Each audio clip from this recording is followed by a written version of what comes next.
إن الحمد لله نحمده ونستعينه ونستغفره ونعوذ بالله من شرور أنفسنا ومن سيئات أعمالنا.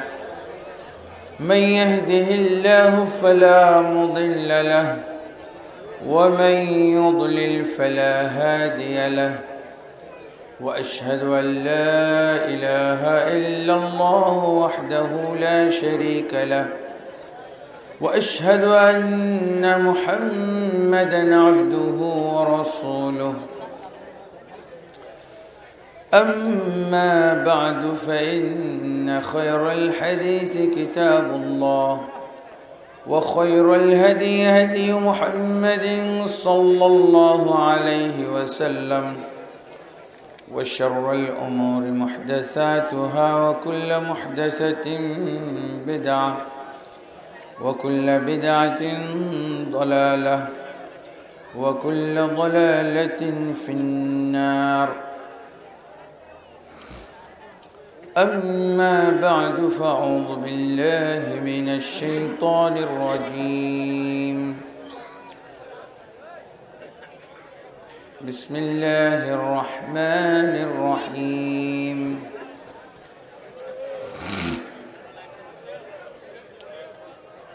وما خلقت الجن والإنس إلا ليعبدون.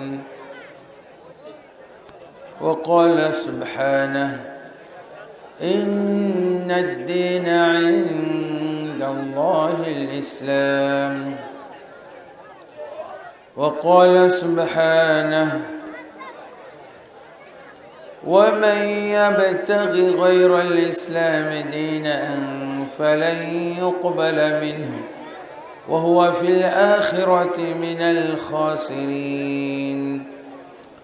وقال سبحانه: أفحكم الجاهلية يبغون ومن أحسن من الله حكما لقوم يوقنون. وقال النبي صلى الله عليه وسلم: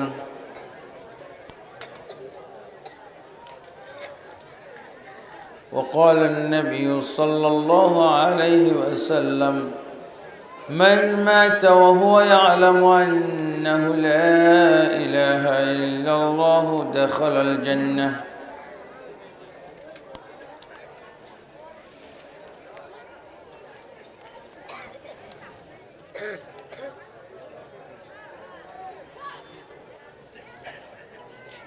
চরশির কলদি বাজার বাইতুল আমান জামে মসজিদের উদ্যোগে আয়োজিত বিরাট ইসলামী মহাসম্মেলনের সুযোগ্য সভাপতি,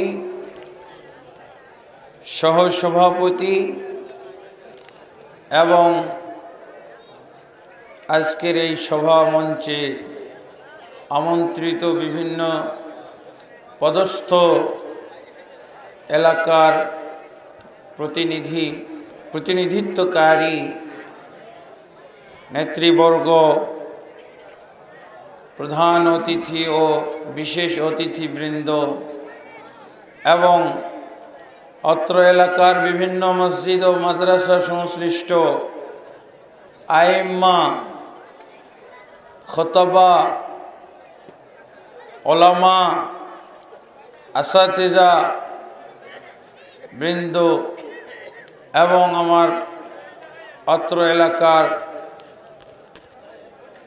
তৌহিদি ভাই,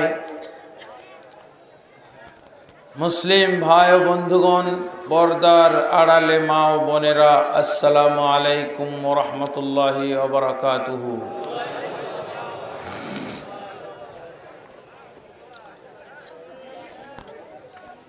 আল্লাহ তাবারক ওয়া তাআলার প্রশংসা এবং তার তৌহিদের ঘোষণা, রাসূলুল্লাহ সাল্লাল্লাহু আলাইহি ওয়াসাল্লামের রিসালাতের সাক্ষ্য এবং তার প্রতি সংক্ষিপ্ত দরুদ ও সালাম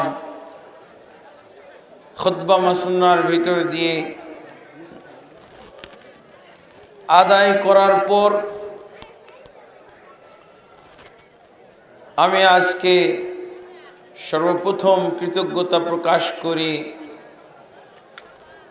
এই অনুষ্ঠান, এই মহাসম্মেলনের যারা আয়োজনে রয়েছেন তাদের কাছে, এবং আল্লাহর দরবারে দোয়া করি আল্লাহ তাবারক ওয়া তাআলা তাদের সকলকে যেন এই মাহফিলের ওসিলায় ক্ষমা করে দেন এবং এই মাহফিলকে যেন তাদের জন্য জান্নাতের ওসিলা বানিয়ে দেন, জাহান্নাম থেকে নাজাত পাওয়ার ওসিলা বানিয়ে দেন। আর তারা যে উদ্দেশ্যে এই মাহফিলের আয়োজন করেছেন সুন্দরভাবে, সহজভাবে আল্লাহ তাবারক ওয়া তাআলা সফলভাবে যেন তাদের এই উদ্দেশ্যকে পূর্ণ করেন, আল্লাহুম্মা আমিন। আর আমরা এখানে যারা এসেছি আল্লাহ তাবারক ওয়া তাআলা আমাদের সকলকে যেন কবুল করে নেন, জান্নাতের জন্য কবুল করে নেন এবং সকলকে জাহান্নামের জন্য হারাম করে দেন, আল্লাহুম্মা আমিন। আলহামদুলিল্লাহ, আজকে আপনারা সকলেই জানেন যে এই মাহফিলটা বাইতুল আমান জামে মসজিদের উদ্যোগে আয়োজন করা হয়েছে।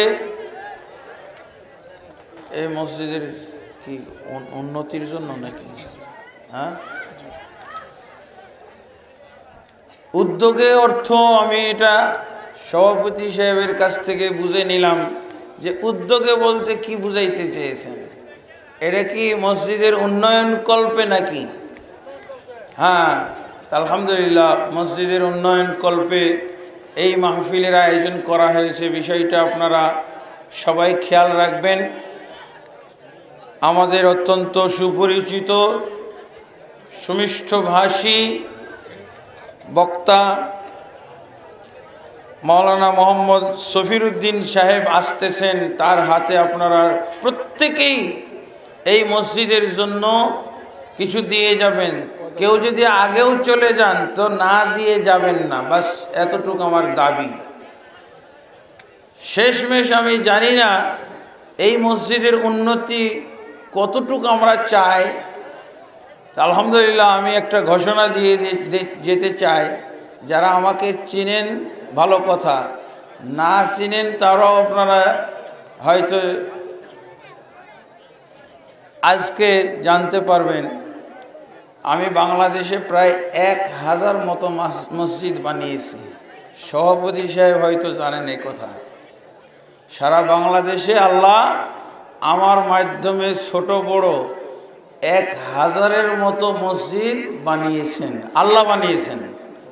আলহামদুলিল্লাহ, যেহেতু আপনারা এই মসজিদের জন্য, এখন আমার হাতে সেই ক্ষমতা নাই, সেই পদ নাই। আমি একটা কুয়েতি ইসলামী সংস্থা পরিচালনা করতাম, এটা অনেকেই জানেন। এই এলাকায় হয়তো অনেক মসজিদ থাকতে পারে, আমি চিনি না। তবে আমার কলমের সিগনেচারে পাশ করিয়ে দেওয়ার মাধ্যমে অনেক মসজিদ বিভিন্ন সব ডিস্ট্রিক্টে হয়েছে বাংলাদেশে। আলহামদুলিল্লাহ, কোনো ডিস্ট্রিক্ট খালি নাই। প্রত্যেক ডিস্ট্রিক্টে আমি চিনি না, তবে হয়তো স্থানীয়ভাবে অনেকেই চিনেন। যদি আপনারা মনে করেন, যদি আমার কাছে ওই কুয়েতি সংস্থা এখন নাই আমার হাতে, তখন তো আমি এক সফরে মাহফিলের জন্য আসলেও এক মাহফিলে হয়তো এলাকায় 10টা করে মসজিদ বিতরণ করে যেতাম। হ্যাঁ, আপনাদের মসজিদ বানিয়ে দেব, বাস হয়ে যেত। টিউবওয়েল, অসংখ্য tube well, deep tube well, shallow tube well, অজুখানা, এতিমখানা, হাসপাতাল, ক্লিনিক, এগুলো অসংখ্য। আলহামদুলিল্লাহ, আল্লাহ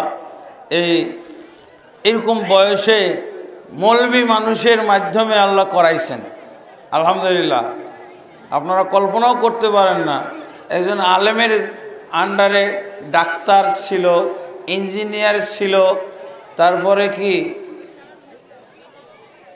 কন্ট্রাক্টর ছিল। তো আল্লাহ তাবারক ওয়া তাআলা অনেক কিছু করেছেন। যদিও সেই সংস্থাটা ইসলামের শত্রু, খ্রিস্টান, বেদাতি, বাংলাদেশের বেদাতি মুসলমান, দল দলীয়তা পূজারী কতগুলো মুসলমান, স্বার্থান্বেষী মুসলমান, তাদের ষড়যন্ত্রে এবং আমেরিকার হস্তক্ষেপে ওই সংস্থাটা বন্ধ হয়ে গেছে। 2009 সনে ফাইনাল বন্ধ হয়েছে। অন্যথায় আমি আজকেই বলে যেতাম যে আপনাদের এই মসজিদের কি উন্নয়ন লাগবে বলে দেন, বাস হয়ে যেত ইনশাআল্লাহ। তারপরও আমি চেষ্টা করব আপনাদের উন্নয়নের কি দরকার সেটা দরখাস্তের মাধ্যমে আমার কাছে যদি পৌঁছাই দিতে পারেন, ইনশাআল্লাহ আমি চেষ্টা করব যাতে একটা ভালো কিছু আপনাদের এই মসজিদের জন্য আল্লাহ করে দেন। আলহামদুলিল্লাহ, আল্লাহ কবুল করুক। জি, এরপরে আমি ব্যতিক্রম একটু সিরিয়াল ভঙ্গ করে, আপনারা তো সিরিয়ালে প্রধান বক্তাকে শেষে রাখেন, কি জন্য শেষে রাখা হয়? প্রধান বক্তার মাধ্যমে সবকে বিদায় দেওয়া, বুঝেছেন? আজকে বিদায় না, আমি আপনাদের মাঝ থেকে আগে বিদায় নেব, কারণ আমার সকাল থেকে প্রোগ্রাম শুরু হবে। সারা দিনে আমাকে 5টা প্রোগ্রাম করতে হবে আগামীকাল শুক্রবার, তাহলে আগে ছাড়তে হবে না আমাকে? অবশ্যই। তো ইনশাআল্লাহ আপনাদের কাছ থেকে ছুটি নিয়ে নেব আমি, কিন্তু আপনাদের সকলকে আমি আহ্বান জানিয়ে গেলাম, আবেদন করে গেলাম, আমার পরে এই যে মৌলানা সফিরউদ্দিন সাহেব আসতেছেন, অত্যন্ত মজার উনি বক্তব্য রাখেন। হ্যাঁ, শ্রুতি মধুর বক্তব্য, হ্যাঁ, কোকিল কণ্ঠী, সুমিষ্ট ভাষী, আপনারা যেটা চান ইনশাআল্লাহ আপনাদের খোরাক উনি দান করবেন এবং আপনারা ওনার খোরাক দান করবেন ইনশাআল্লাহ। এই আহ্বান রেখে আমি আমার আলোচনা শুরু করতে যাচ্ছি। আরেকটা কারণ হলো, আমি আগে আলোচনা করছি কেন, আমাকে হয়তো আরেকটা পরিচয় আপনারা জানেন, অনেকেই চিনেন। পিস টিভিতে আমি আলোচনা করি, peace TV, doctor Zakir Naik. হ্যাঁ, অনেক জেনারেল শিক্ষিত ভাইয়েরা এই চ্যানেলটাকে চেনেন। এই চ্যানেলে, এই পিস টিভি চ্যানেলে আমার কয়েকজন ছাত্র আছে। আগে আমার ছাত্ররা গেছে, তারপরে আমি পিস টিভিতে গেছি। এই জন্য অনেকেই পিস টিভির আলোচনা শুনে ওনারা বিভিন্ন এলাকায় দাওয়াত দিয়ে থাকেন। তো আলহামদুলিল্লাহ, তা আমার আলোচনার আজকে যে বিষয়টা, কিছু ভাইয়েরা যারা আমাকে দাওয়াত করেছেন, তারা আমাকে প্রস্তাব দিয়েছেন যে আজকে আপনি একটু ইসলাম ভঙ্গের কারণগুলো কি এগুলো আমাদেরকে বলে যাবেন। ইসলাম ভঙ্গের কারণ, ইসলাম নষ্ট হয় কি করে, ঈমান নষ্ট হয় কি করে? কারণ আমরা ইসলাম গ্রহণ করেছি, সবাই মুসলমান। যদি ইসলাম ভঙ্গের কারণ না জানি তাহলে কি হব? ইসলাম গ্রহণ করেছি, আবার ইসলাম ভেঙেও ফেলেছি, তাহলে তো লাভ নাই। আপনি একটা বিল্ডিং তৈরি করলেন, বিল্ডিং তৈরি করে যদি ভেঙে ফেলেন তাহলে কোনো লাভ আছে? বরং কি হয়ে গেল? ক্ষতি হয়ে গেল, অনেক ক্ষতি হলো। 1 নম্বর আপনার টাকা পয়সা নষ্ট করলেন, 2 নম্বর আপনি যেই বিল্ডিংয়ে যেই ঘরে থাকতে চেয়েছিলেন ওই ঘরে থাকা সম্ভব না। সম্ভব? বিল্ডিংটা করলেন, করার পর আবার ভেঙে ফেললেন, যা খরচ গেল সব তো ধূলিসাৎ। তারপরে আপনি যেই উদ্দেশ্যে বাড়িটা করেছিলেন সেই উদ্দেশ্যও তো পণ্ড, তাই না? বাড়িতে আর থাকা হবে? ভাঙা বাড়িতে কে থাকে বলেন? বন্ধুগণ, তা আমার এই আলোচনা কিন্তু কঠিন, বুঝবেন তো। ইসলাম ভেঙে যায় কি না, ইসলাম ঈমান ভেঙে যায় কি না, নষ্ট হয়ে যায় কি না, একটা উদাহরণ দিয়ে বুঝিয়ে দিলাম না? আলহামদুলিল্লাহ, এই জিনিসটা আমাদের সমাজে আলোচনা হয় না, এই জন্য অনেকে বুঝেও না। এই জন্য আগেই আপনাদেরকে সতর্ক করলাম, বুঝবেন তো। না বুঝার জন্য আপনাদেরকে বাড়তি একটা মনোযোগ আকর্ষণ করলাম আমি এই কথা বলে। তাহলে বেশি একটু মনোযোগ দিতে হবে, যেহেতু নতুন আলোচনা এবং কঠিন আলোচনা।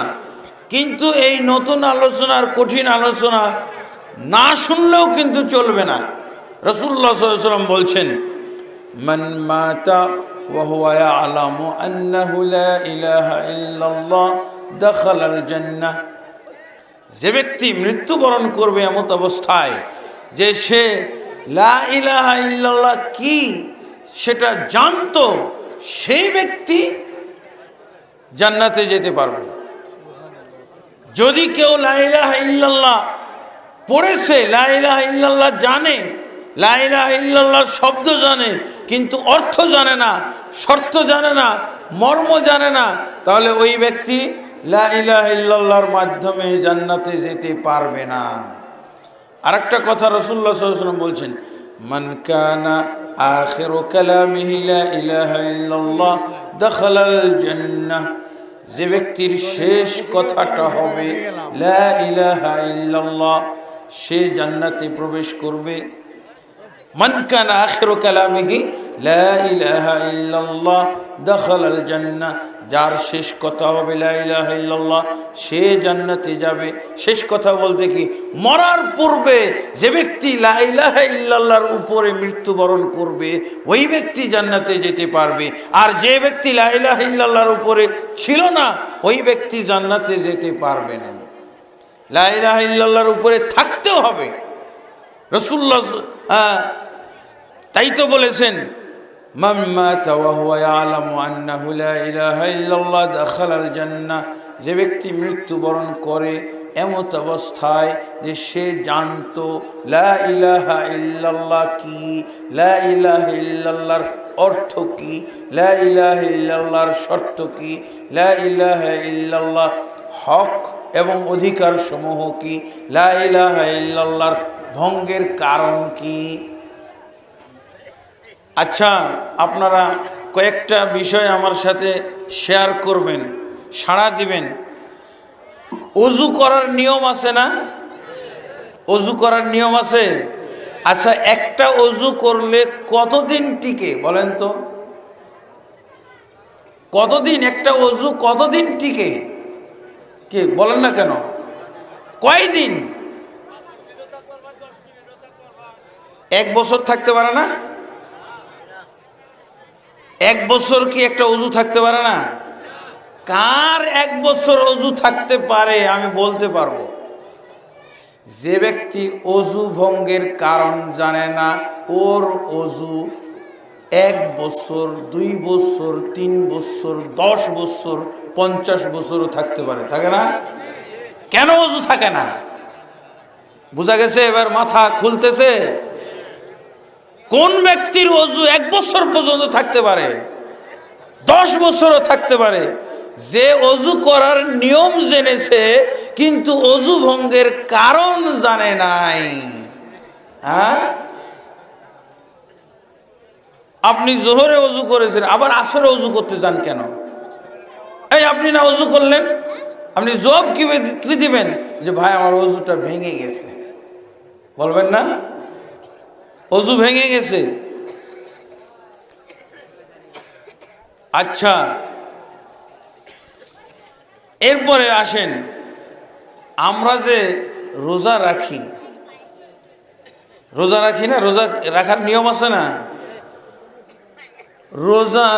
রোজা ভেঙে যায় এরকম কারণ আছে? রোজা ভেঙে যায়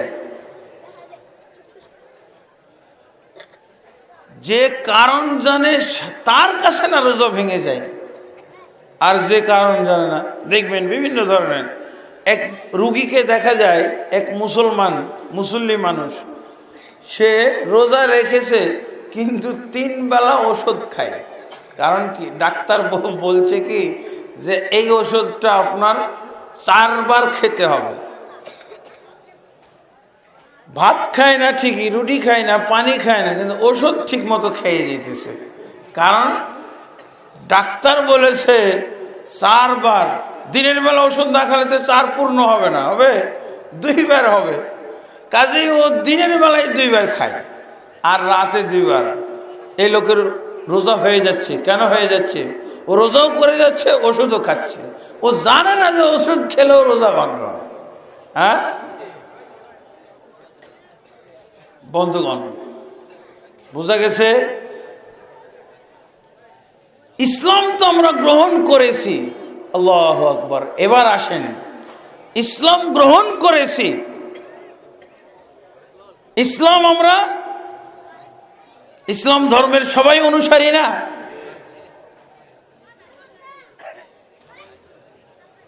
যে ব্যক্তি ইসলাম ভঙ্গের কারণ জানে না, ওই ব্যক্তির ইসলাম কখন ভেঙেছে ও বলতে পারবে? ইন্না লিল্লাহি ওয়া ইন্না ইলাইহি রাজিউন। ওযু ভঙ্গের কারণ জানা লোকগুলো, রোজা ভঙ্গের কারণ জানা লোকগুলো, নামাজ ভঙ্গের কারণ জানা লোকগুলো, নামাজ ভঙ্গের কারণ আমরা জানি। নামাজ অবস্থায় যদি মুড়ি খায়, বের করে করে পকেটে মুড়ি রাখছি, চানাচুর রাখছি, নামাজ হবে? সবাই বলবে এই তো নামাজ হয় নাই। এগুলো সব জানি, কিন্তু আমি কোনটা জানি না? ইসলাম ভঙ্গের কারণ জানি না। যার ইসলাম ভঙ্গ হয়ে যায় তার ওযুর কোনো প্রয়োজন নাই। ওযু দিয়ে কোনো লাভ আছে? যার ইসলামই নাই তার ওযুতে কি লাভ, আর তার নামাজে কি লাভ, আর তার রোজায় কি লাভ? আছে কোনো লাভ? মাথা খুলতেছে?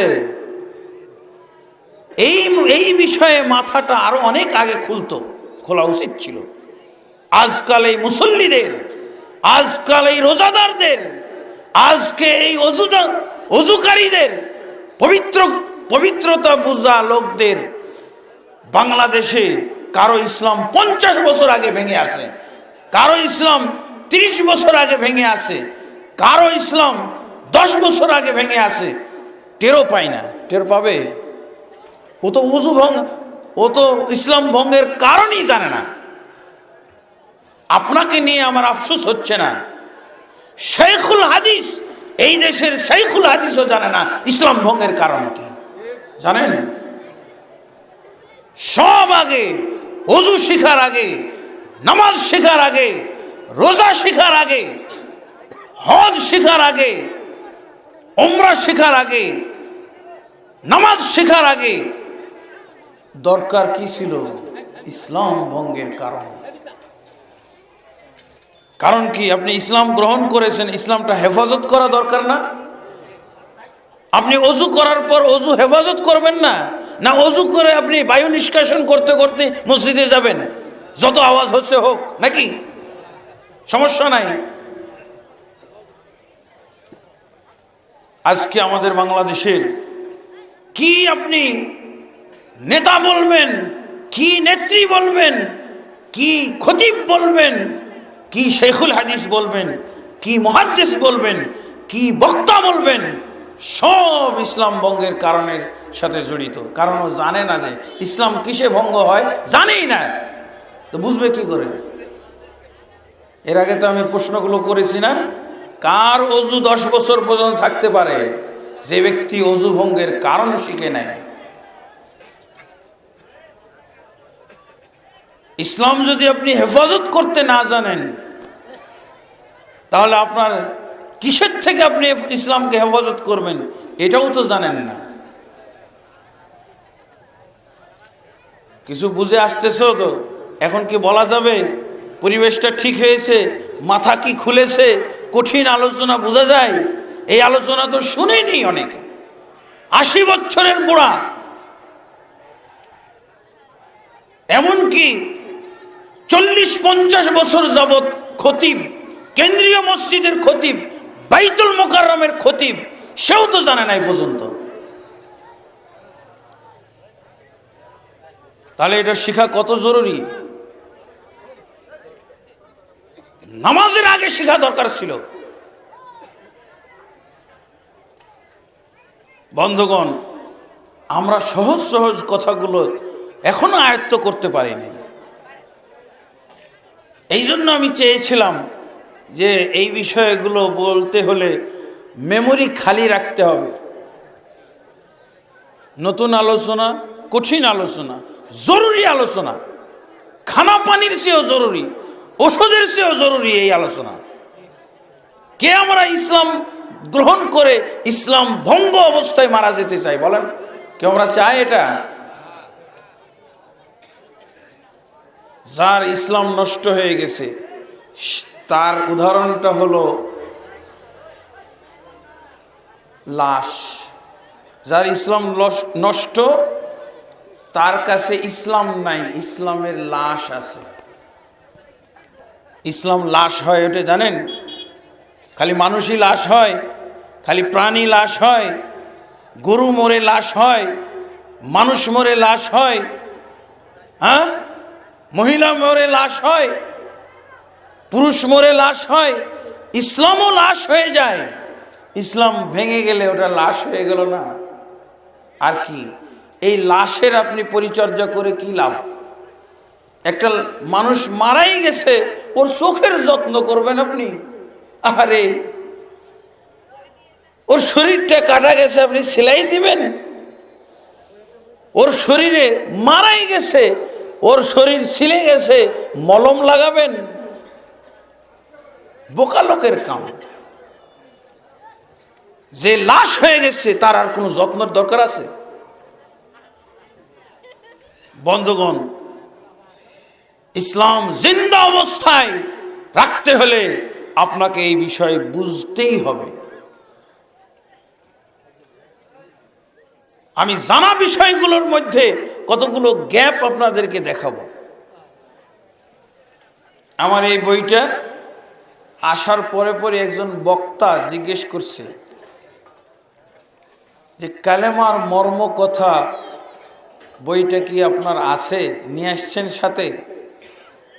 এই কিতাবটার মধ্যে আছে ইসলাম ভঙ্গের কারণ, ঈমান ভঙ্গের কারণ, লা ইলাহা ইল্লাল্লাহর কার্যকারিতা নষ্ট হওয়ার কারণ সমূহ। এই কিতাবটা, এই বিষয়গুলো সৌদি আরব মক্কা মদিনায় আমি দেখেছি সূরা ফাতিহার মতো মুখস্থ করে, আল্লাহু আকবার, সূরা ইখলাসের মতো মুখস্থ করে রেখেছে ওই দেশের নাগরিকরা। কত জরুরি এটা মুখস্থ করবেন না আপনি? ইসলাম শেখার সাথে সাথে ইসলাম হেফাজত করার, ইসলাম সংরক্ষণ করার ব্যবস্থাটা নেবেন না? আপনি মাছ ধরেছেন, কিন্তু মাছগুলো রাখছেন কোথায়? যদি আপনার কি বলেন ওটাকে, যে খাসা, খালয়ের নিচে ছিদ্র, ফাঁকা, বন্ধ করেননি, থাকবে? ইসলাম গ্রহণ করলেন, কিন্তু ইসলামকে ধরে রাখার ব্যবস্থা তো করলেন না। আপনি অজু ধরে রাখেন ঠিকই, আপনি রোজা ধরে রাখছেন ঠিকই, খুব ক্ষুধার্ত, খাচ্ছেন না কেন? খেলেই তো রোজাটা ভেঙে যাবে। পিপাসা খুবই লেগেছে, আপনি পানি খাচ্ছেন না কেন? পিপাসা, পানি খেলেই তো রোজাটা ভেঙে যাবে। ওষুধ খাওয়ার দরকার, জ্বর ভাব, সর্দি কাশি, আপনি ট্যাবলেটটা খাচ্ছেন না কেন? ওযু, আমার রোজা ভেঙে যাবে। আপনি নামাজের ভিতরে আপনাকে একজন খুঁজতেছে আর আপনি নামাজ পড়তেছেন, বলতে পারেন না আমি এখানে আসি, বলতে পারেন? কেন বলেন না? কথা বললেই নামাজ ভঙ্গ হয়ে যাবে। এইরকম ভাবে ইসলাম ভঙ্গ হওয়ার কারণগুলো আয়ত্ত করতে হবে মুসলমানদেরকে। যেমন ভাবে মক্কা মদিনার মুসলমানরা সূরা ফাতিহা, সূরা ইখলাসের মতো মুখস্থ করে ইসলাম ভঙ্গের কারণ। আজকে আমরা তাহলে কি মুসলমান? আমি মুসলমান, আমি কি ইসলাম নিয়ে চলতেছি? হয়তো আমার কাছে যে ইসলাম আছে এটা আসলে ইসলাম না, লাশ ইসলাম, মরা ইসলামের যত্ন করতেছি, ওযু দিয়ে, সালাত দিয়ে, রোজা দিয়ে, ওয়াজ শুনে মরা ইসলামের যত্ন এগুলো, তাই না? যেমন ভাবে মরা লাশের যত্নের কথা বললাম। বন্ধুগণ, এগুলো আপনাদের শুনতে হবে।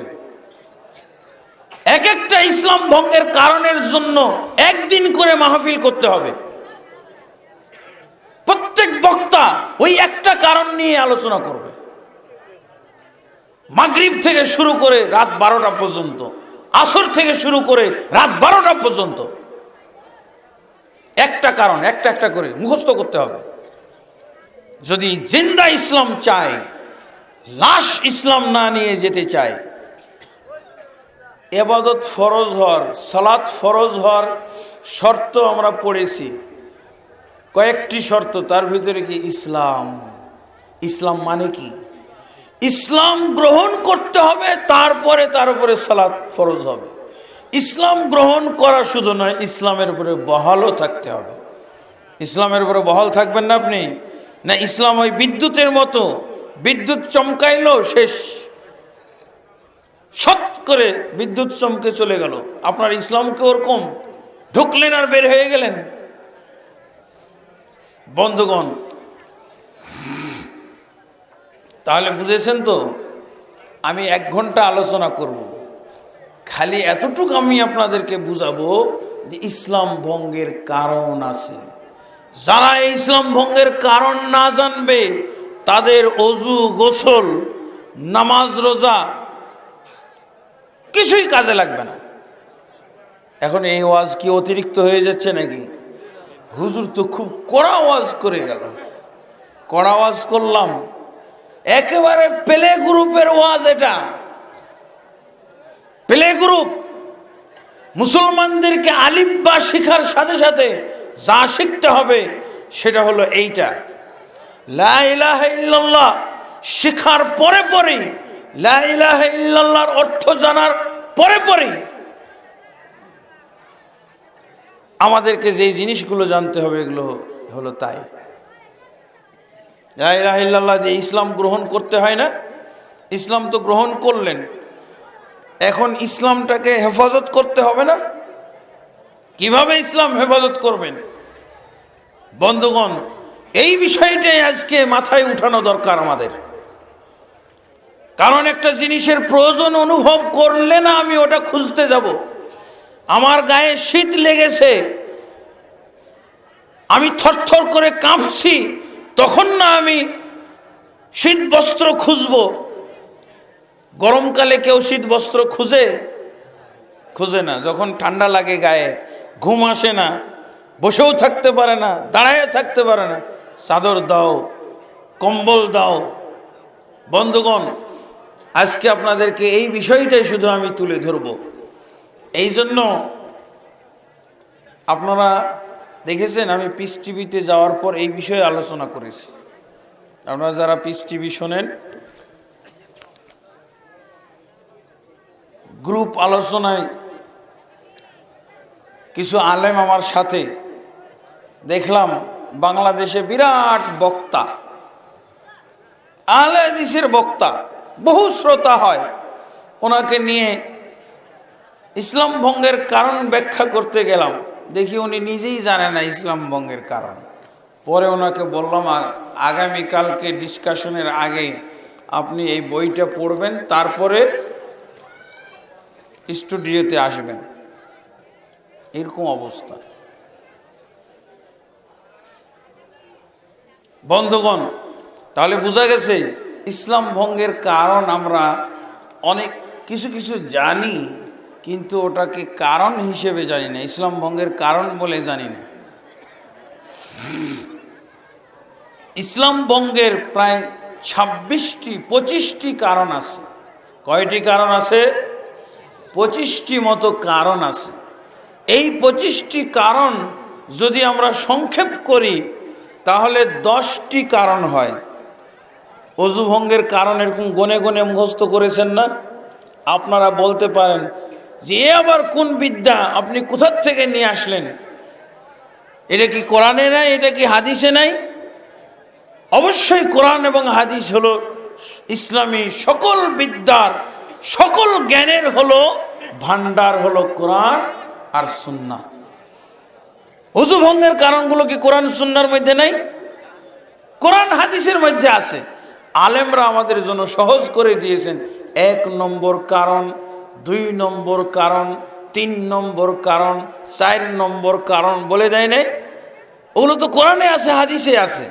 কিন্তু আমার আয়ত্ত করার জন্য, মুখস্থ করার জন্য দেখা যাচ্ছে যেগুলোকে আমাকে এক এক করে ধরিয়ে দেওয়া হয়েছে, এগুলো তো মূলত কোরআনে আছে, হাদিসে আছে। আমি যে কারণগুলো আপনাদের সামনে বলবো এগুলো কোরআনেই আছে, হাদিসে আছে। কোরআন হাদিসের গবেষণার ক্ষেত্রে যে ত্রুটি রয়ে গেছে, আমাদের যে অভাব রয়ে গেছে, গ্যাপ রয়ে গেছে, যার জন্য এই অবস্থা দাঁড়িয়েছে। বন্ধুগণ, আজকাল আমাদের এই ইসলাম ভঙ্গের কারণগুলো যদি আমরা লা ইলাহা ইল্লাল্লাহ জানার সাথে সাথে মুখস্থ করতাম, মক্তবে যেমন লা ইলাহা ইল্লাল্লাহ মুখস্থ করেছি, আশহাদু আল্লা ইলাহা ইল্লাল্লাহ ওয়া আন্না মুহাম্মাদুর রাসূলুল্লাহ মুখস্থ করেছি, এই কারণগুলো মক্তবের শিক্ষা। আসলে লা ইলাহা ইল্লাল্লাহর পাশাপাশি এগুলো শেখার সিরিয়াল, কিন্তু আমাদের সমাজে আলেমদের কাছে এই বিষয়টা স্পষ্ট নয়, যার জন্য আমরা মক্তবে শিখতে পারি নাই। আজকাল আমি বলবো, যদি এই লা ইলাহা ইল্লাল্লাহ ভঙ্গের কারণগুলো, ইসলাম ভঙ্গের কারণগুলো, ঈমান ভঙ্গের এই কারণগুলো মক্তবে আমরা শিখতাম, আল্লাহর কসম এই বাংলার জমিনে ইসলামী রাষ্ট্র কায়েম করার জন্য এত গলাবাজি করতে হতো না, এত আমাদেরকে খড় পুরাইতে হতো না, এত আমাদের ঝুঁকি এবং এত রিস্কের মধ্যে আমাদের চলতে হতো না। অটোমেটিকলি এই দেশে ইসলাম কায়েম হয়েছে। দেখেন, আমি যেই দেশটার কথা বললাম, সৌদি আরবে সূরা ফাতিহার মতো, সূরা ইখলাসের মতো করে তারা ইসলাম ভঙ্গের কারণগুলো মুখস্থ করেছে, ইসলামী রাষ্ট্র কায়েম হয়ে গেছে। আলহামদুলিল্লাহ, ইসলামী রাষ্ট্র কায়েম হয়ে গেছে এই দেশে। বলেন তো, একজন প্রেসিডেন্ট, একজন প্রধানমন্ত্রী, তাকে আপনি যদি এই দেশে দাওয়াত দেন, দাওয়াত দিয়ে বলেন, রোজার মাসে দাওয়াত দিয়েছেন, তাকে যদি আপনি বলেন যে প্রধানমন্ত্রী আপনার জন্য রাজকীয় আমরা খানা রেডি করেছি, খাসি, গরু, নানান ধরনের ফল, বিদেশ থেকে ফল এনেছি, দিনের বেলা ওনাকে যদি খেতে দেন, খাবে? প্রধানমন্ত্রী কি খাবে? আপনাদের এলাকায় ময়মনসিংহে আসার পর আপনারা যদি একেবারে বিশাল আপ্যায়নের ব্যবস্থা করেন, এই আপ্যায়ন, আকর্ষণীয় আপ্যায়ন, লোভনীয় মোহনীয় আপ্যায়নের ব্যবস্থা করেন, প্রধানমন্ত্রীকে আপনি দাওয়াত দিয়েছেন, প্রেসিডেন্টকে দাওয়াত দিয়েছেন, এলাকায় এসেছে, আপনি যদি ওকে খেতে বলেন, রোজা রেখে উনি খাবে? প্রধানমন্ত্রী খাবে না কেন? প্রধানমন্ত্রী জানে যে ফল খেলে, বেদানা খেলে, জুস খেলে, এখানে যত আইটেমের খানা আমার সামনে রাখা হয়েছে, একটা খানা খেলেও আমার রোজা ভঙ্গ হয়ে যাবে, খাবে না।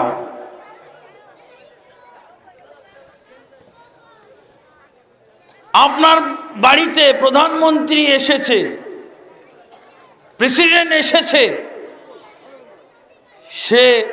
তাকে দেখবেন না কখনো যে সে বাথরুমে যে শৌচ কার্য করেই সে নামাজ শুরু করে দিয়েছে।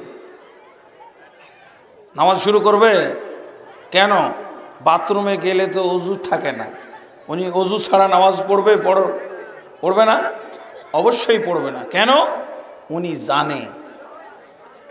উনি জানে যেটা হলো রোজা ভঙ্গের কারণ, এটা হলো ওযু ভঙ্গের কারণ।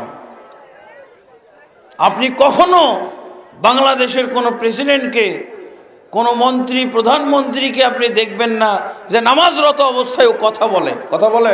অনেক কথাই তো জানে, রাজনৈতিক অনেক কথা আছে না, কথা বলে। কেন বলে না? এই জন্য বলে না যে নামাজ অবস্থায় কথা বললে নামাজ ভঙ্গ হয়ে যাবে। কে শিখিয়েছে এদেরকে? ওযু ভঙ্গের কারণ, রোজা ভঙ্গের কারণ, নামাজ ভঙ্গের কারণগুলো আমরা ঠিকই সূরা ফাতিহার মতো মুখস্থ করে রেখেছি, মক্তব থেকে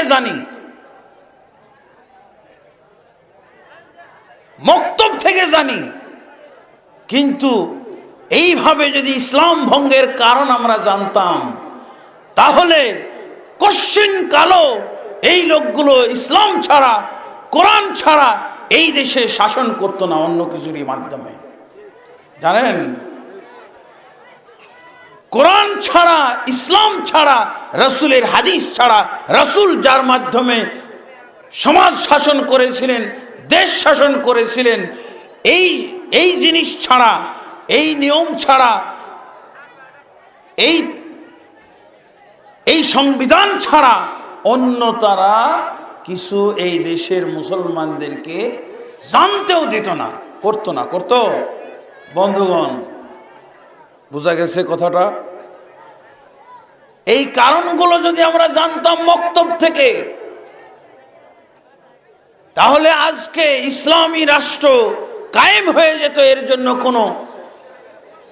জন্য কোনো দৌড়ঝাঁপ করতে হতো না, এর জন্য কোনো পিড়াপিড়ি করতে হতো না, এর জন্য কোনো দৌড়াদৌড়ি করতে হতো না, এর জন্য কোনো প্রাণ বিসর্জন দিতে হতো না, এর জন্য কোনো আন্দোলন করতে হতো না, এর জন্য কোনো দল গঠন করতে হতো না, এর জন্য কোনো ঝুঁকি হতো না, কোনো হুমকির সম্মুখীন হতে হতো না। সহজভাবে কায়েম হয়েছে। আল্লাহ বলছেন কি? আফা হুকমাল জাহিলিয়াতি ইয়াবগুন।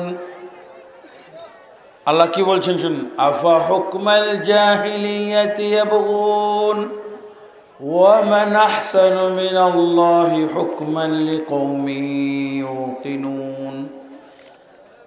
আল্লাহ বলছেন কি? আফা হুকমাল জাহিলিয়াতি ইয়াবগুন, তারা কি জাহিলি যুগের বিধান, জাহিলি যুগের শাসন চায়? কে বলছেন? আল্লাহ প্রশ্ন করছে। তারা কারা? আল্লাহর বান্দা, আল্লাহর সৃষ্টি, আল্লাহর মাখলুক, আল্লাহ যেই মানুষকে সৃষ্টি করেছেন তাদেরকে উদ্দেশ্য করে বলছেন, অথবা আমাদের মুসলমানদের মতো লোকদেরকে লক্ষ্য করে আল্লাহ বলছেন, আফা হুকমাল জাহিলিয়াতি ইয়াবগুন, তারা কি জাহিলি যুগের শাসন চায়? জাহিলি যুগের শাসন কিসের ছিল? কোরআনের শাসন ছিল? হাদিসের শাসন ছিল? বলেন না কেন? জাহিলি যুগে কিসের শাসন ছিল? আল্লাহ সেটাই তো বলছেন, আফা হুকমাল জাহিলিয়াতি ইয়াবগুন, তারা কি জাহিলি যুগের নিয়ম চায়, জাহিলি যুগের শাসন চায়, জাহিলি যুগের সংবিধান চায়? জাহিলি যুগে কিসের সংবিধান ছিল? অবশ্যই কোরআন ছিল না। না ছিল? Abu Lahab, Abu Jahl, Abu Taleb, Abdul Muttalib, Utba, শাইবা, Walid বিন মুগীরা, এই যে জাহিল সমাজ, এই জাহিল সমাজের কথা আল্লাহ বলছেন। কোথায় আছে? সূরা আল মায়েদার 50 নম্বর আয়াত। আফা হুকমাল জাহিলিয়াতি ইয়াবগুন, তারা কি জাহিলি যুগের শাসন চায়, সংবিধান চায়, নিয়ম কানুন চায়, আইন চায়? ওয়ামান আহসানু মিনাল্লাহি হুকমান লিকওমিন ইউকিনুন। আল্লাহ বলছেন, ঈমানদারদের জন্য, বিশ্বাসীদের জন্য, আল্লাহর প্রতি দৃঢ় বিশ্বাস যারা রাখে তাদের জন্য আল্লাহর চেয়ে উত্তম বিধানদাতা আর কে আছে? মুসলমান জবাব দিবে কি? বলেন। আল্লাহ যে প্রশ্নটা করলেন, আল্লাহর চেয়ে উত্তম বিধানদাতা, সংবিধানদাতা, আইনদাতা, নিয়মদাতা, কানুনদাতা কে আছে? এই প্রশ্নটা কি আমরা শুনিনি? শুনবো না? জবাব কি দেব বলেন তো? আমাদের বাংলাদেশের মুসলমান, আমাদের বাংলাদেশের শাসক দল, আমাদের বাংলাদেশের রাজনীতিবিদরা জবাব অলরেডি আল্লাহকে দিয়ে দিয়েছে। বলেছে, আমরা আছি আল্লাহ, তোমার চেয়ে উত্তম সংবিধান দাতা, তোমার চেয়ে উত্তম বিধান দাতা, আইন কানুন দাতা আমরা। জবাব দিয়েছে না? যদি জবাব না দেয় তাহলে কি হওয়া উচিত ছিল? কথাগুলো বুঝে আসছে? আয়াত নাম্বারগুলো আপনারা টুকে নিয়ে যান। আয়াত নম্বরটা, আল্লাহর কথাটা শোনেন। ওয়ামান আহসানু মিনাল্লাহি হুকমান লিকৌমি ইউকিনুন।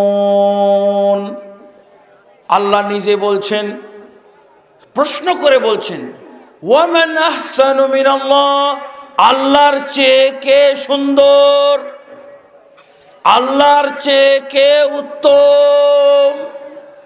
বাংলাদেশের শাসকরা এক বাক্যে জবাব দিয়ে দিয়েছে, আমরা। কি বলছে আল্লাহ?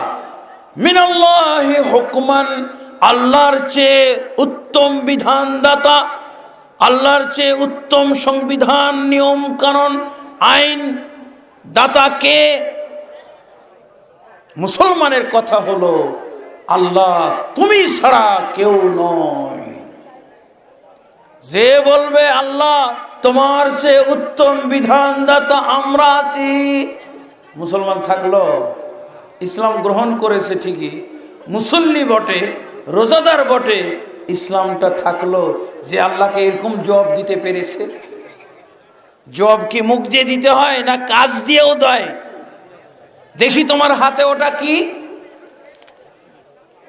এটা হলো লন্ডন প্রণীত সংবিধান, এটা হলো আমেরিকার প্রণীত সংবিধান, এটা হলো ফ্রান্সের প্রণীত সংবিধান, এটা হলো হিন্দুদের সংবিধান, এটা হলো খ্রিস্টানদের, এটা হলো ইহুদিদের।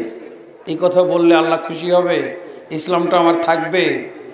আমার যেহেতু আল্লাহ বলছেন ওমান আহসানু মিনাল্লাহি হুকমান লিকৌমি ইউকিনুন, কোরআন দিয়ে সাথে সাথে বলতে হবে আল্লাহ তোমার এই বিধান ছাড়া আর কোনো বিধান উত্তম নয়। জবাব দিবেন না? আল্লাহ তো আপনাকে প্রশ্ন করেছেন, জবাব ঠিক করেন। জবাব ঠিক করবেন না? আল্লাহ প্রশ্ন করলেন, কি উত্তর চান না নাকি? আল্লাহ আল্লাহর উত্তর শোনার দরকার নাই? পূর্ব যুগের মুসলমানরা উত্তর দিয়েছে, আল্লাহ রসুল দিয়েছেন, সাহাবায়ে কেরাম দিয়েছেন, তাবিঈগণ দিয়েছেন, খোলাফায়ে রাশিদিন দিয়েছেন, খেলাফতের যারা খলিফা ছিলেন তারা দিয়ে গেছেন। বন্ধুগণ, কথা বুঝে আসছে? আজকে ভূমিকা স্বরূপ আলোচনা, কথাটা বিশ্বাস করার জন্য, বিশ্বাস করানো। মুসলমানদের একটা যে পয়েন্ট আছে, মুসলমানদের একটা যে আলোচনার এরকম বিষয় পরিত্যক্ত অবস্থায় আছে, মুসলমানদের একটা আসল জ্ঞান ছাড়া পড়ে আছে, যেই জ্ঞান ছাড়া তাদের ইসলামের উপরে টিকে থাকা সম্ভবই নয়। এটা শুধু জানান দেওয়ার জন্য, এটা শুধু বলে দেওয়ার জন্য আমি আজকে এসেছি। এবং আল্লাহ তাবারক ওয়া তাআলা আপনাদের মন মগজকে খুলে দিন।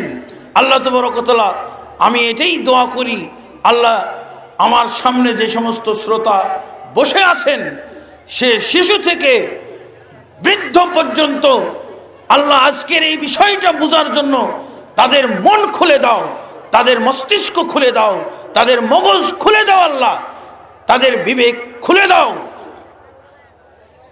যাতে করে এই গুরুত্বপূর্ণ বিষয়গুলো উপলব্ধি করতে পারে। সূরা আল মায়েদার 50 নম্বর আয়াত, এটা প্রেসিডেন্টকে জানতে হবে। এখানে প্রেসিডেন্টকেও, প্রধানমন্ত্রীকেও আল্লাহ প্রশ্ন করেছেন, এটা এলাকার চেয়ারম্যানকে আল্লাহ প্রশ্ন করেছেন, এমপিকে প্রশ্ন করেছেন, মন্ত্রীকে করেছেন, একজন কৃষককে করেছেন, রিকশাওয়ালাকে করেছেন, মুসিকে করেছেন। কেউ খালি নাই। যে বলবে আমি মুসলিম, তার কাছে এই প্রশ্ন আল্লাহ রেখেছেন। আফা হুকমাল জাহিলিয়াতি ইয়াবগুন ওয়া মান আহসানু মিনাল্লাহি হুকমান লিকৌমিন ইউকিনুন। আল্লাহর প্রশ্ন, এই প্রশ্নের সঠিক জবাব না দিলে কেউ মুসলমান হতে পারবে না। হয় জবাব দিতে হবে, আর না হয় এই কোরআনের আয়াতকে ডিলিট করতে হবে। নাউজুবিল্লাহ, এটা কি সম্ভব? কোরআনের আয়াত কেউ যদি ডিলিট করে তাহলে থাকতে পারবে? বন্ধুগণ, বুঝে এসেছে?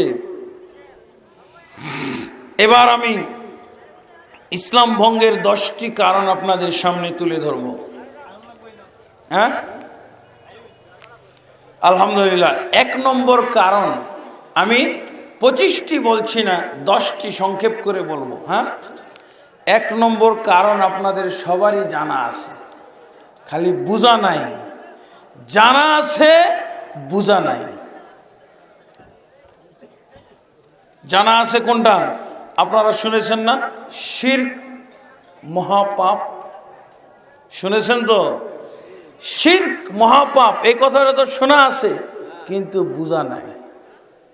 শিরক মহাপাপ, ইসলাম ভঙ্গের 10টি কারণের মধ্যে এটাই হলো 1 নম্বর, শিরক মহাপাপ।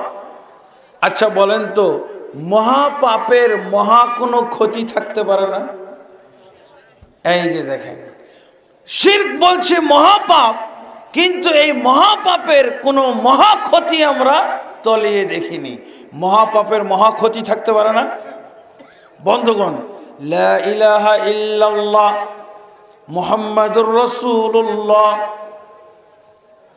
আশহাদু আল্লা ইলাহা ইল্লাল্লাহ ওয়া আন্না মুহাম্মাদার রাসূলুল্লাহ, এটা যেমন আমি এই কালেমা পাঠ করে মুসলমান হয়ে গেলাম, ঠিক শিরক করার মাধ্যমে একজন মুসলমান ইসলাম থেকে আবার বেরিয়ে গেল, ইসলাম থেকে বেরিয়ে গেল, আর সেই ইসলামের মধ্যে থাকলো না। এই হলো মহাপাপের মহা ক্ষতি। মহাপাপ যদি হয়ে থাকে, মহা ক্ষতিও থাকবে। মহা ক্ষতি হলো, 1 নম্বর মহা ক্ষতি হলো, যে ব্যক্তি শিরক করে ওই ব্যক্তির ইসলাম ভঙ্গ হয়ে যায়। বুঝা গেছে? রাসূলুল্লাহ সাল্লাল্লাহু আলাইহি ওয়াসাল্লাম কোরআন মাজিদ, আল্লাহ তাবারক ওয়া তাআলা কোরআন মাজিদের ভিতরে বিভিন্ন আয়াতে বলেছেন, ইন্নাহু মান ইউশরিক বিল্লাহি ফাকাদ হারামাল্লাহু আলাইহিল জান্নাহ ওয়া মাওয়াহুন নার ওয়া মা লিয-যালিমিনা মিন আনসার। নিশ্চয় যে ব্যক্তি আল্লাহর সাথে শিরক করে, আল্লাহ তাবারক ওয়া তাআলা তার জন্য জান্নাতকে হারাম করে দিয়েছেন। জান্নাত হারাম কার জন্য? আবু জাহলের জন্য। মুসলমানের জন্য জান্নাত হারাম হয়? জান্নাত হারাম হয়ে যায় কার জন্য? যে কাফের, তার জন্য জান্নাত হারাম। মুসলমানের জন্য জান্নাত হারাম নয়। এমনকি কবিরায় গুনায় যারা জড়িত, তাদের জন্য জান্নাত হারাম না। কিয়ামতের দিন ওজন করা হবে, কিয়ামতের দিন গুনাহ এবং নেকি ওজন করা হবে। আপনারা শুনেছেন না, 2টা পাল্লা। গুনার চেয়ে যদি সৎ আমলের পাল্লা ভারী হয়ে যায়, তো গুনাহ থাকলেও জান্নাতে চলে যাবে, কিন্তু শিরক থাকলে কোনো উপায় নেই। কারণ শিরকের কারণে আল্লাহ কি বলছেন? ফাকাদ হারামাল্লাহু আলাইহিল জান্নাহ, এই ব্যক্তির জন্য জান্নাত হারাম করে দিয়েছেন। ওয়া মাওয়াহুন নার, এবং তার ঠিকানা হলো, বাসস্থান হলো চিরন্তন জাহান্নাম। চিরদিন সে জাহান্নামে থাকবে। অনেক জাহান্নামীকে আল্লাহ কিয়ামতের দিন নবীর সুপারিশের মাধ্যমে, মুমিনদের সুপারিশের মাধ্যমে, পিতামাতার সুপারিশের মাধ্যমে, সন্তানের সুপারিশের মাধ্যমে জাহান্নাম থেকে বের করে জান্নাতে নিয়ে যাবেন আল্লাহ। সুবহানাল্লাহ। কিন্তু আল্লাহ যারা শিরককারী তাদের ব্যাপারে বলে দিয়েছেন, ওয়া মা লিয-যালিমিনা মিন আনসার, শিরককারী জালেমদের জন্য কিয়ামতের দিন পরকালে কোনো ধরনের সাহায্যকারী থাকবে না, সুপারিশকারী থাকবে না। নবী সুপারিশ করবেন না, কোনো মুমিন সুপারিশ করবেন না, পিতামাতার সুপারিশ করবেন না, সন্তান ছেলে মেয়েরাও সুপারিশ করবে না, স্বামী সুপারিশ করবে না, স্ত্রীও সুপারিশ করবে না। মুমিন কোনোভাবে থেকে গেলে সুপারিশের মাধ্যমে বেঁচে যাবে, কিন্তু ওই ব্যক্তি মুমিনই থাকে না। এই জন্য সুপারিশ করাও হারাম, কেউ সুপারিশ করারও সুযোগ পাবেন না। বুঝা গেছে? একটা জিনিস জানা আছে কিন্তু বোঝা নাই। বোঝা গেছে কোনটা? শিরক। শিরক যে ইসলাম ভঙ্গের কারণ। ওযুর জন্য বায়ু নিষ্কাশন যেমন ওযু ভঙ্গের কারণ, এরকম শিরক হলো ইসলাম ভঙ্গের বায়ু নিষ্কাশনের মতো কারণ। যদি এইটা জানতো, আজকাল আমাদের মুসলমানরা এটা না জানার কারণে কি ঘটাচ্ছে, করি না কেন দুই চারটা শিরক। চাকরির জন্য যদি শিরক করতে হয় করব, মন্ত্রী হওয়ার জন্য যদি দুই চারটা শিরক করতে হয় করব, অসুবিধা নাই। শিরক করে যদি চাকরি পায়, শিরক করে যদি ইমামতি হয়, শিরক করে যদি জানে না যে শিরকটা হলো মহাপাপ, তো মহা ক্ষতি থাকবে না একটা? কই গবেষণা তো আমি একটা পুরো দিক ছেড়ে দিয়েছি, মহাপাপ বলে রেখে দিয়েছি। মহাপাপের মহা ক্ষতিটা দেখবেন না আপনি? পাপটা মহা, কিন্তু ক্ষতি কিছুই নেই। শিরককে ঘোড়া বানিয়ে, শিরককে সোয়ারি বানিয়ে আমরা এই দুনিয়াতে বিচরণ করতেছি। কেউ শিরকের উপরে চড়ে বিভিন্ন পদের অধিকারী হয়ে যাচ্ছে। বন্ধুগণ, রাসূলুল্লাহ সাল্লাল্লাহু আলাইহি সাল্লাম বলছেন, আল্লাহুম্মা লা তাজআল কবরি ওয়াসানান ইউবাদু। শিরকের কিছু নমুনা আপনাদের বোঝার জন্য বলছি। আল্লাহর রাসূল সাল্লাল্লাহু আলাইহি ওয়াসাল্লাম মৃত্যুর পূর্বে একটা দোয়া করেছিলেন, আল্লাহুম্মা, হে আমাদের আল্লাহ, লা তাজআল কবরি ওয়াসানান ইউবাদ, আমার কবরকে আল্লাহ তুমি হেফাজত করবে, যাতে করে আমার কবর দেবতায় পরিণত না হয়ে যায়, দেব দেবীর মতো পূজার স্থানে পরিণত না হয়ে যায়। আল্লাহ তুমি আমার কবরকে দেবতা বানিয়ে দিও না, দেবতা করে দিও না যেই দেবতার পূজা করা হয়। দেবতা দেখেছেন আপনারা? আমরা দেবতা দেখি কাকে? মূর্তিকে দেবতা মনে করি। হিন্দুদের সেই পাথর পূজাকে দেবতা মনে করি। মুসলমানের কবর যে দেবতা হতে পারে, রাসূলুল্লাহ সাল্লাল্লাহু আলাইহি ওয়াসাল্লামের কবর যে দেবতা হতে পারে, এটা আমরা মুসলমান চিন্তা করেছি? আল্লাহ রাসূলের এই হাদিসটা বোঝা দরকার ছিল না? আল্লাহুম্মা লা তাজআল কবরি ওয়াসানান ইউবাদ, হে আল্লাহ তুমি আমার কবরকে দেবতায় পরিণত হতে দিও না। হে আল্লাহ তুমি আমার কবরকে দেবতায় পরিণত করে দিও না, যার পূজা করা হতে পারে। কবর কি করে দেবতা হয়? আজকে মুসলমান শিরক না বোঝার কারণে কবরগুলোকে দেবতা বানিয়ে লাখ লাখ মানুষ, হাজার হাজার কোটি কোটি মানুষ আজকে শিরকের বেড়াজালে আবদ্ধ হয়ে যাচ্ছে। সে আজকাল কবর দেখেন না, শাহজালালের মাজার, কি হয় ওখানে? ঠিক আল্লাহর কাছে যেভাবে দোয়া করা হয়, ওইভাবে শাহজালালের মাজারে মরা শাহর কাছে দোয়া করে। মরা শাহ, মুর্দা শাহ, তার কাছে দোয়া করে, বাবা চাকরি দাও। আল্লাহ যেন মরে গেছে আর মরাটাই যেন জীবিত আছে। নাউজুবিল্লাহ। এই হলো মুসলমান। এরা যদি জানতো, শিরক চিনতো, শিরক বুঝতো, শিরক ইসলাম ভঙ্গের কারণ। আজকে এই শিরকের কারণে আল্লাহকে মুর্দা বানিয়েছে আর মুর্দাগুলোকে জীবিত বানিয়েছে। আল্লাহকে মুর্দা বানায় নাই। এই বেটা তুমি ময়মনসিংহ থেকে কিভাবে শাহজালালের মাজারে যাস, কিভাবে সিলেটে, কিভাবে চট্টগ্রামে যায়? আল্লাহ কি মরে গেছে? যে আল্লাহ তোকে বানাইতে পারছে, সে আল্লাহ তোর চাকরির ব্যবস্থা করতে পারে না? যে আল্লাহ তোকে তোর তৈরি করতে পেরেছে, সে আল্লাহ তোর রোগ বালা মুসিবত দূর করতে পারে না? আল্লাহ মরে গেছে আর ওরা জীবিত আছে। এগুলো কারা করে? মুসলমান, এক শ্রেণীর মুসলমান। এরা আল্লাহকে দাফন করেছে। আর আমরা যারা রাজনৈতিক নেতা, তারা আল্লাহর কোরআনকে দাফন করেছে। আল্লাহর কোরআন যেন মৃত্যুবরণ করেছে, তাকে আমরা দাফন করে দিয়ে আমরা বিভিন্ন দেশ থেকে কালেকশন করে নিয়ে এসেছি হুকুম। আল্লাহ বলছেন হুকুম, হুকুম কোরআনের ভাষায় হুকুম বলা হয়। কেউ দাফন করেছি, আল্লাহকে দাফন করেছি, নাউজুবিল্লাহ। কেন? আল্লাহর কাছে তার হাতটা উঠলো না কেন? তার মানে তার আকীদা আল্লাহ মারা গেছে, নাউজুবিল্লাহ। রাসূলুল্লাহ সাল্লাল্লাহু আলাইহি ওয়াসাল্লাম মৃত্যুর পর আবু বকর রাদিয়াল্লাহু আনহু ভাষণ দিয়েছিলেন, মান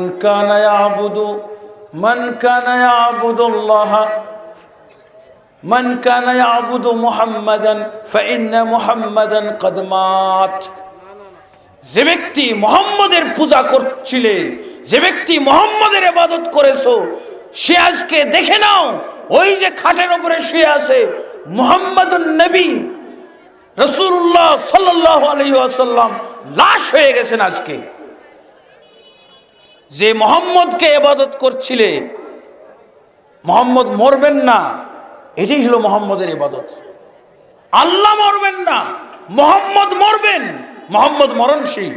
এই জন্য আবু বকর খুতবা দিলেন, মান কানা ইয়াবুদু মুহাম্মাদান ফাইন্না মুহাম্মাদান কদ মাত।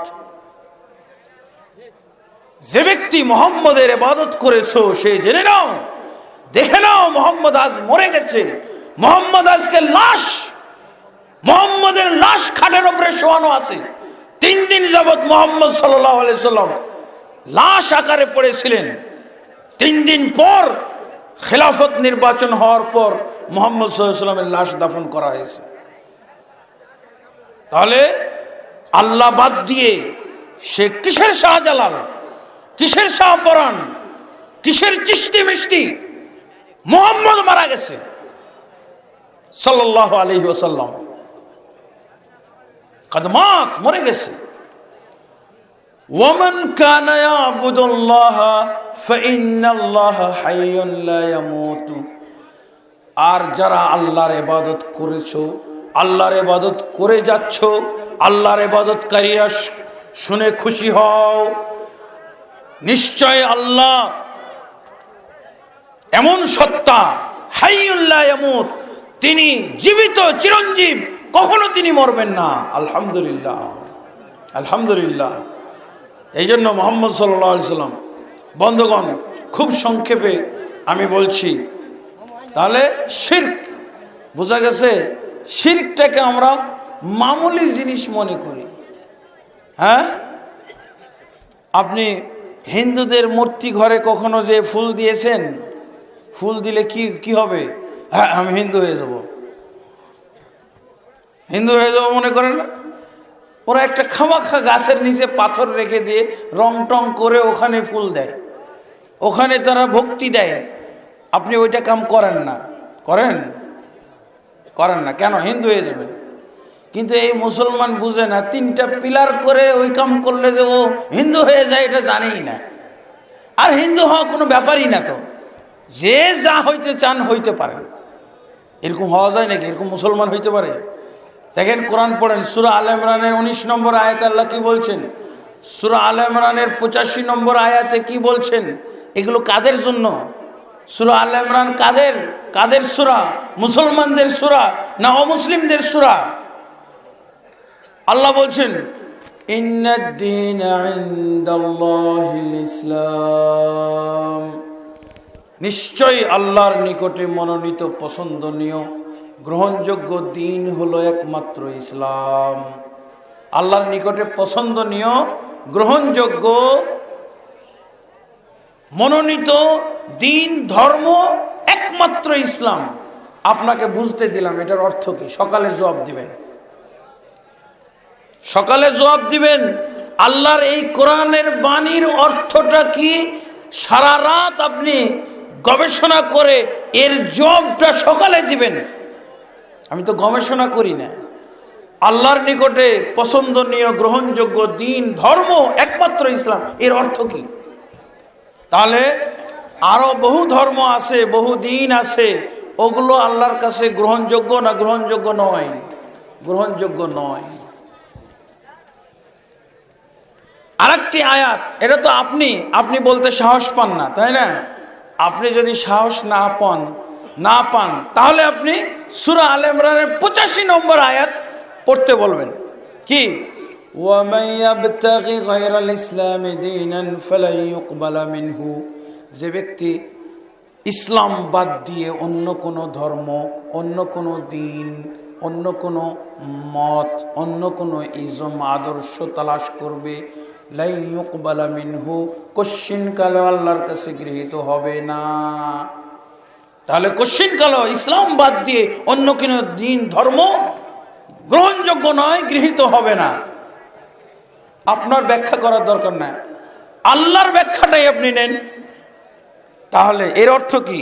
এর অর্থ হলো অন্য কোনো ধর্মের নীতি আমি নিতে পারবো না, অন্য কোনো ধর্মের পূজা আমি করতে পারবো না, অন্য কোনো ধর্মের আমি আদর্শ নিয়ম কানুনও নিতে পারবো না। একমাত্র আমার ধর্মে যা কিছু আছে সেটাই আমি নিতে পারবো। এরপর কথা হলো, আপনাকে আমি বলে দিলাম, এরপরও যারা এই আয়াতগুলো পড়ে নাই, এই আয়াতগুলো কখনো চোখে দেখে নাই মুসলমান, তারা কতগুলো কথা বলে। কি বলে? সকল ধর্ম আল্লাহর। সকল ধর্ম আল্লাহর যে বলল, সে সাথে সাথে ইসলাম ভঙ্গ হয়ে গেল। সকল ধর্ম আল্লাহর যখনই বলবে, কিন্তু আমাদের দেশের নিয়ম নীতি হলো আপনাকে বলতে হবে সকল ধর্ম আপনার। আপনি মসজিদও যাবেন, মন্দিরও যাবেন, দুটোই না করলে আপনি ভালো মুসলমান না, উগ্র মুসলমান। দেখছেন, এটা মক্তব থেকে পড়া দরকার ছিল। আজকে এই ওয়াজগুলো হয়তো উগ্রবাদী ওয়াজ হয়ে যেতে পারে। কেন? মক্তব থেকে আমরা এই কথাগুলো শিখি নাই, মক্তব থেকে শিখা দরকার ছিল। এই সূরা আল ইমরানের আয়াত 19 নম্বর আয়াত, 85 নম্বর আয়াত, আমরা জানা জিনিসটাও ব্যাখ্যা করতে যে সময় লেগে যাচ্ছে। আমরা বলে আসছি শিরক মহাপাপ, কিন্তু মহাপাপের মহা ক্ষতি একটা তো আপনি গবেষণা করে বের করবেন, আজও বের করেননি, তাই আপনার অবস্থা এরকম। শিরক মহাপাপ, আমার কোনো ক্ষতিই হয় না এই শিরকের কারণে, তাই না? কোনো শিরকে ক্ষতি হয়েছে? কোনো ক্ষতি হচ্ছে না। তারপরে যাক, আলহামদুলিল্লাহ, আমার নোটিশ এসে গেছে। আজকে আমি জানি যে এই বিষয়টা নতুন, এই বিষয়টা কঠিন, এই জন্য আমি শুধু ভূমিকা দিয়ে গেলাম। আগামী বছর ইনশাল্লাহ বা আগামী কোনো অনুষ্ঠানে এগুলো এক এক করে, শিরকটা কেন আমি আলোচনা করলাম আগে, যে এটা জানা জিনিস, খালি একটু বুঝাইলাম, জানা জিনিসটাকে বুঝাইলাম। ইনশাল্লাহ পরবর্তী বিষয়গুলো জানার জন্য আপনাদের, অথবা এই ধরনের আমার আরও একটা লিখিত বই আছে, বইটার নাম হলো জানা ওয়াজিব, সম্পাদনা চটি, খুব চমক চমক বিষয় এখানে আছে। আর বিস্তারিতভাবে এই কালেমার মর্ম কথা, এই বইটির মর্ম হলো এই যে লা ইলাহা ইল্লাল্লাহ আমরা পড়ি না, আশহাদু আল্লা ইলাহা ইল্লাল্লাহ ওয়া আন্না মুহাম্মাদার রাসূলুল্লাহ, লা ইলাহা ইল্লাল্লাহ মুহাম্মাদুর রাসূলুল্লাহ, এই যে কালেমা পড়ি, এই কালেমার ব্যাখ্যা, এই কালেমাটার আমি ব্যাখ্যা করেছি, ব্যাখ্যা গ্রন্থ। আলহামদুলিল্লাহ সারা বাংলাদেশ থেকে এই বইটার খুবই চাহিদা। এখানে এসেই আপনাদের আজকের বক্তা আমার কাছে বলতেছে, ভাই আপনার লিখা ওই কালেমার মর্ম কথা বইটা আনছেন নাকি? আমি তালাশ করতেছি, পাচ্ছি না কোথাও। আলহামদুলিল্লাহ আমি এই ইসলামের মানুষের কাছে ইসলামের আসল চেহারা, ইসলামের মূল জিনিসগুলো, মৌলিক জ্ঞানগুলো মুসলমানদের কাছে তুলে ধরার চেষ্টা করছি। প্রায় 50-এর উপরে আমার লেখা গ্রন্থ আছে। সহিহ বুখারী 6 খণ্ডে তাওহীদ প্রকাশনী থেকে ছাপানো, এটা আমার তত্ত্বাবধানে, আমার নেতৃত্বে সম্পাদিত একটা পূর্ণ সহিহ বুখারী অনুবাদ গ্রন্থ বের হয়েছে। মুসলিম শরীফও আছে। কালেমার মর্মকথা, ফতোয়া আরকানুল ইসলাম, সালাতের ব্যাপারে 4টা আমার বই বাজারের মধ্যে পাওয়া যায়। আসলে এই বইগুলো আমি নিজে কিন্তু বাজারজাত করি না, এগুলো বিভিন্ন লাইব্রেরি থেকে ছাপিয়ে তারা বিতরণ করে, বিক্রি করে।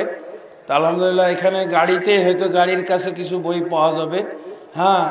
আপনারা কেউ যদি চান, সবাই তো আর সবারই দরকার পড়ে না, তা আপনারা সংগ্রহ করতে পারেন অথবা পরবর্তীতে সংগ্রহ করে নিতে পারেন।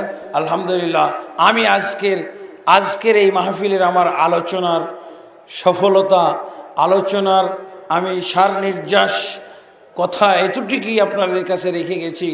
যে আমাদের ঠিক ইসলাম ভঙ্গের কারণগুলো জানলে আমরা সত্যিকার মুসলিম এবং ইসলাম অবস্থায় আমরা মারা যেতে পারবো। আল্লাহ যে সূরা আল ইমরানের 103 নম্বর আয়াত 102 নম্বর আয়াতে বলেছেন,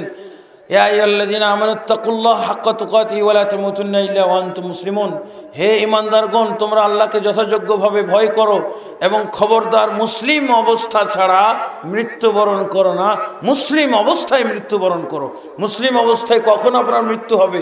আপনি ইসলাম গ্রহণ করেছিলেন আর ইসলামটা আপনার কাছে মাহফুজ, সংরক্ষিত ছিল, সুরক্ষিত ছিল।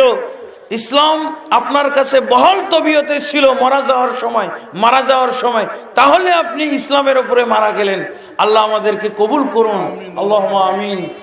اللهم اصلح لنا ديننا الذي هو عصمة امرنا، واصلح لنا دنيانا التي فيها معاشنا، واصلح لنا اخرتنا التي فيها معادنا، واجعل الحياة زيادة لنا في كل خير والموت راحة لنا من كل شر. اللهم اعز الاسلام والمسلمين واذل الشرك والمشركين ودمر اعداءك اعداء الدين يا رب العالمين. اللهم اصلح ولاة وعلماء وعامة المسلمين وخذ بناصيتهم الى صراطك المستقيم يا حي يا قيوم برحمتك نستغيث. اللهم آمين اللهم آمين اللهم آمين. সকলকে আপনাদের কাছে আমি এই আহ্বান রেখে যাচ্ছি, আপনারা এই মাহফিলের শেষ পর্যন্ত থাকবেন, এই অনুরোধটা আপনারা রাখবেন। আশা করি। সুবহানাকাল্লাহুম্মা ওয়া বিহামদিকা আশহাদু আল্লা ইলাহা ইল্লা আনতা আস্তাগফিরুকা ওয়া আতুবু ইলাইক। আসসালামু আলাইকুম ওয়া রাহমাতুল্লাহি ওয়া বারাকাতুহু।